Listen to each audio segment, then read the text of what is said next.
Nak kongsikan petikan akhbar yang menceritakan tentang keadaan yang berlaku, gempa bumi yang berlaku di Turki. Halaman hadapan sekali, Harian Metro, saya nak kongsikan di sini. Kalau anda dapat nampak yang di atas ini, 24 jam tanpa henti jenazah datang bertalu-talu. Ini apa yang dikabarkan halaman 9, cerita lebih lanjut. Sedikitlah petikan saya bacakan di sini. Ruang tanah di kawasan tragedi juga dikatakan terhad berikutan banyak bangunan ranap yang turut menyukarkan proses pengebumian. Pasukan bencana dan kecemasan juga akan mengumpulkan mayat-mayat mangsa yang baru ditemui di stadium atau tempat letak kereta bagi proses pengecaman waris sebelum dikebumikan. Kat sini juga sementara itu di Nurdak dalam wilayah Gaziantep, 5 imam ditugaskan untuk bersiap sedia dan bagi menyempurnakan pengebumian beramai-ramai tanpa henti sejak Isnin lalu. Ya, dan di halaman dunia di Berita Harian, operasi cari mangsa selamat mula dihentikan sebab ini dah masuk ke hari yang sekiranya menghampiri seminggu, dan di Turki dan juga di Syria kerja untuk mengalih serpihan robot bangunan giat dijalankan. Ya, katanya mangsa lebih 37,000. Okey, jadi mangsa yang ada yang saya baca sebelum ini, yang mana yang tergolong itu dipaparkan wajah mereka. Jadi ahli keluarga ni pergi ke bilik dewan ataupun bilik tertentu ke rumah mayat untuk mengecam ahli keluarga yang belum dijumpai dan mengesahkan. Jadi semua mayat yang ditemui dia ambil sampel darah sepertinya DNA untuk nanti memudahkan urusan di kemudian hari. Jadi inilah yang dilakukan sebab runtuhannya sangat besar, antara yang paling dahsyat dalam sejarah Turki. Jadi proses sekarang inilah untuk mengalihkan serpihan, untuk memulihkan keadaan dengan sumbangan antarabangsa yang saya difahamkan bertali arus termasuk konsisten dari Malaysia untuk Turki dan Syria. Dan dikabarkan juga di sini Datuk Seri Anwar Ibrahim telah pun berangkat ke Turki dan katanya expected untuk tiba di Gaziantep ataupun di Nurdak 7.30 pagi waktu Malaysia pada hari inilah.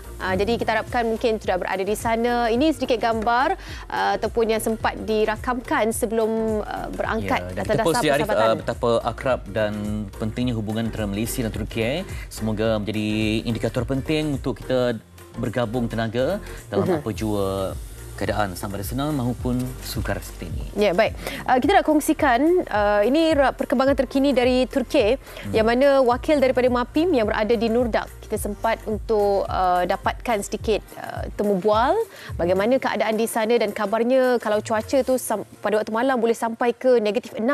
Kalau waktu siang 0 hingga 3 darjah Celsius. Jadi sebab bagaimana? itu ada dua gempa yang berlaku. Yang pertama gempa runtuhan, yang kedua gempa difahamkan sebagai kesejukan. Ya, cuaca begitu menggigit. Mereka memerlukan pada makanan yang selamat, makanan yang berkhasiat di saat mungkin ada yang hilang tempat tinggal, yang mungkin dalam juga bantuan dari segi emosi ya betul. Hilang anak, hilang suami, hilang isteri, yang betul-betul berlaku di Turki dan Suria.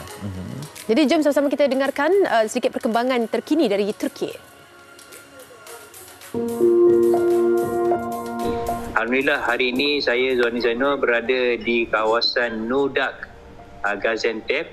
Setelah 7 hari kami berada di sini, dan kita sebenarnya dalam perjalanan daripada Ankara kita pergi ke Kahramanmaras, kawasan punca gempa.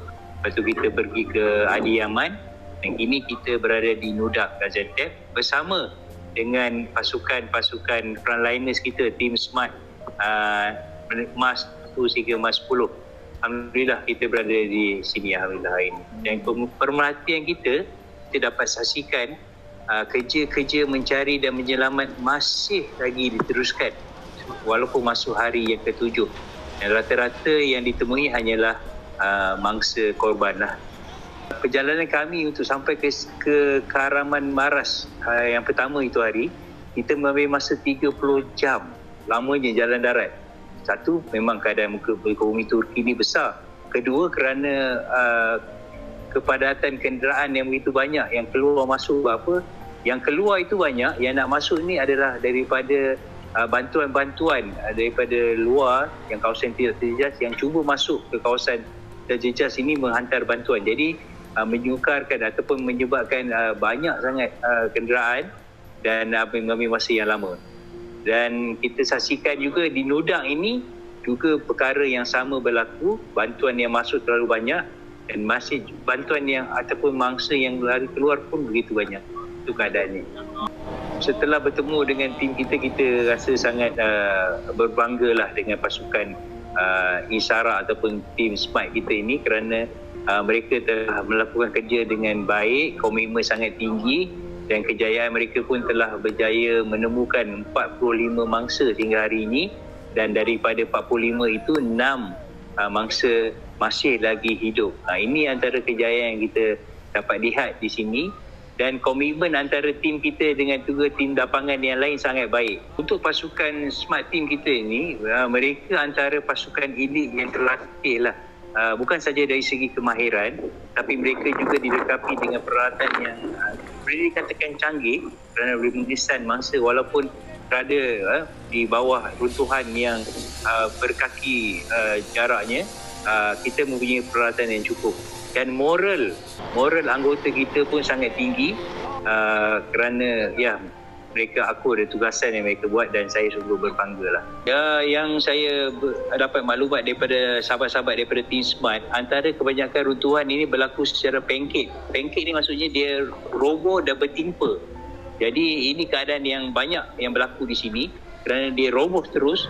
Jadi ini sebenarnya menyukarkan aktiviti menyelamat kerana walaupun kita nampak mangsa itu, tapi nak keluarkan itu kita perlu angkat runtuhan yang sudah pasti batu-batu yang berat ini, dan ini antara yang banyak berlakulah di kawasan perumahan di kawasan sekitar bencana ini. Kita berada di Turki ini dalam keadaan sangat sejuk. Keadaan sini kalau siangnya hari jatuh negatif 4 dan boleh mencecah sehingga negatif 10 waktu malam, dan ini juga menyukarkan kerja-kerja mencari penyelamat terpaksa dilakukan dalam keadaan cuaca yang begini. Sejuklah. Ini cabaran yang dihadapi. Kalau di Malaysia kita rasa cuaca sejuk itu nyaman, tapi di Turki ini sejuknya ini sejuk yang menggigit. Bila kita sampai kita lihat kejadian gempa ini, dan boleh disaksikan belakang saya ini masih lagi ada keluarga yang menanti dengan penuh harapan agar keluarga mereka yang masa ini ditemukan. Walaupun mereka sedar setelah beberapa hari ini, setelah 7 hari ini, harapan sangat tipis untuk keluarga mereka ini hidup, tapi mereka masih lagi bersama untuk menanti saat apabila tim SAR ini bertemu dengan mangsa. Dan kita dapat lihat bagaimana kesedihan ini menyerungi kawasan ini kerana kawasan ini adalah kawasan titik gempa yang agak kuat dan agak besar, dan kita dapat saksikan emosi ini dan juga trauma berlaku, dan kadang-kadang kita juga kena jaga sensitiviti kita mereka kerana ialah keadaan begini. Dan ada di antara tim kita Smart Team juga menitiskan air mata ketika bertemu dengan mangsa-mangsa yang tertimbus ini. Jadi benda-benda ini bercampur baur, dan kita dapat rasakanlah kesedihan itu kerana benda ini sangat boleh katakan teruklah yang menimpa di Turki hari ini. Apabila tim ini bertemu dengan mayat, kita diarahkan tidak bergerak dan tidak bercakap, hatta kenderaan pun diminta matikan enjin kerana mereka nak dengar, kerana masih lagi kedengaran suara-suara meminta tolong. Jadi mereka nak pastikan betul-betul suara itu adalah suara mangsa. Jadi kami yang berada di sekitar ini diarahkan untuk senyap seketika. Perkara ini berlaku beberapa kali, dan barulah kita faham, maksudnya ini antara SOP mereka apabila nak detect mangsa yang tertimbus itu. Dan ia sebenarnya memberikan satu keinsafan pada kita dan kesedaran bahawa masih lagi ada mangsa yang terlibat, dan kita harap untuk bersama mereka lah untuk membantu supaya jangan buat bising dan sebagainya. Ini kita alami sendiri. Okey, antara yang kita lakukan, yang kita buat adalah kita menyediakan makanan masakan panas kepada mereka yang terkesan di sini sebab cuaca sejuk. Jadi makanan antara benda yang sangat-sangat diperlukan. Dan selain daripada itu, bekalan bantuan seperti selimut, pakaian dan juga heater sangat-sangat diperlukan di sini.